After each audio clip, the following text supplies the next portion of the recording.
Hello दोस्तों, स्वागत है आपका मेरे YouTube चैनल टिप्स इजी पर। हमेशा की तरह आज भी मैं आपके लिए एक स्टोरी लेकर आई हूँ और आज की स्टोरी का टाइटल है सीक्रेट ऑफ हैप्पीनेस। जीवन में खुशियों का होना सबसे जरूरी है, इसीलिए आज मैं आपको एक ऐसी मोटिवेशनल स्टोरी बताने जा रही हूँ जो आपके लिए खुशियों का रहस्य समेटे हुए है। तो चलिए शुरुआत करते हैं। एक सेठ जी जो हीरे के व्यापारी हैं और जो दिल्ली से मुंबई हीरे का व्यापार करते हैं। एक दिन सेठ जी बहुत से हीरे दिल्ली से मुंबई ले जा रहे थे। उन हीरो की कीमत करोड़ों में थी। उन हीरो को सेठ जी ने एक पोटली में बांधकर अपने पास रख लिया था। सेठ जी जैसे ही दिल्ली से मुंबई जाने वाली ट्रेन में चढ़े, एक चोर भी उनके साथ ट्रेन में चढ़ गया। इस चोर को ये पता चल गया था कि आज सेठ जी करोड़ों के हीरे लेकर मुंबई जा रहे हैं। दिल्ली से मुंबई जाने में 2 रात का समय लगना था। चोर ने मन ही मन सोच लिया था कि कैसे भी करके मुझे सेठ जी के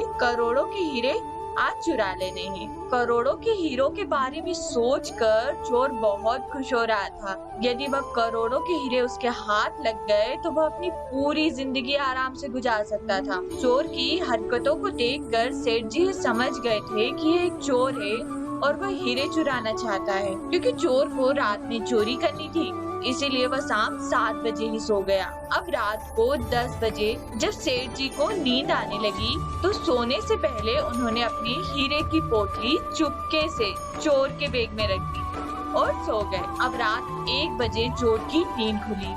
उसने तुरंत हीरे की पोटली को चुराने के लिए सेठ जी के सामान को चेक करना शुरू कर दिया, लेकिन लाख कोशिशों के बाद भी उसे वहाँ कोई भी हीरा नहीं मिला। अब चोर सेठ जी के कपड़ों में हीरे खोजने लगा, उसे वहाँ भी हीरे नहीं मिले। चोर ने सेठ जी के आसपास सभी जगहों पर हीरो को खोज निकाला, लेकिन बहुत मेहनत करने के बाद भी उसे हीरो से भरी पोटली नहीं मिली। अब सुबह के 5 बज गए थे। चोर बहुत थक गया था।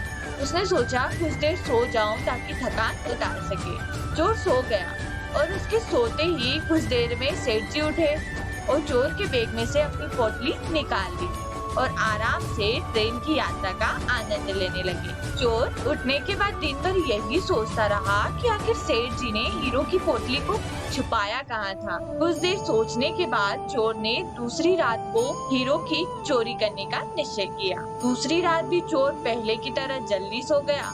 रात को सोने से पहले सेठ जी ने हीरो की पोटली को चोर के बैग में रख दिया और सो गए। रात को चोर उठा, उसने सेठ जी के एक एक सामान को बड़ी बारीकी से चेक किया।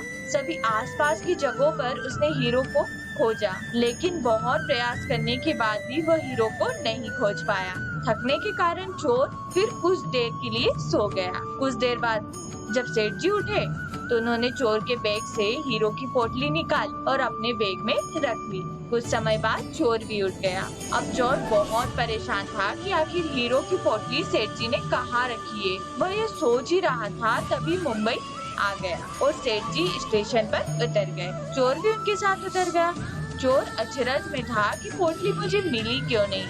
अब उसके मन में केवल एक ही सवाल था कि पोटली सेठ जी ने रखी कहाँ थी। उससे रुका न गया और तुरंत सेठ जी के पास पहुँचा और बोला, मैं आपकी हीरो की पोटली को पिछले 2 रात से चुराने की कोशिश कर रहा हूँ, लेकिन बहुत खोजने के बाद भी मुझे वह मिली ही नहीं।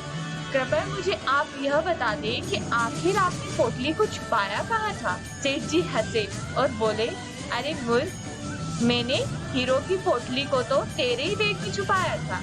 जिस समय तू उसे खोज रहा था वह तेरे ही पास थी। तू जिन हीरो को बाहर खोजता रहा वो असल में तेरे ही पास थे। तू उस समय खुद को कंगाल और चोर समझ रहा था, असल में तू उस समय करोड़पति था। सेठ जी की बात सुनकर चोर दंग रह गया और अब उसे आगे से कोई भी चोरी न करने की कसम खाई और चला गया।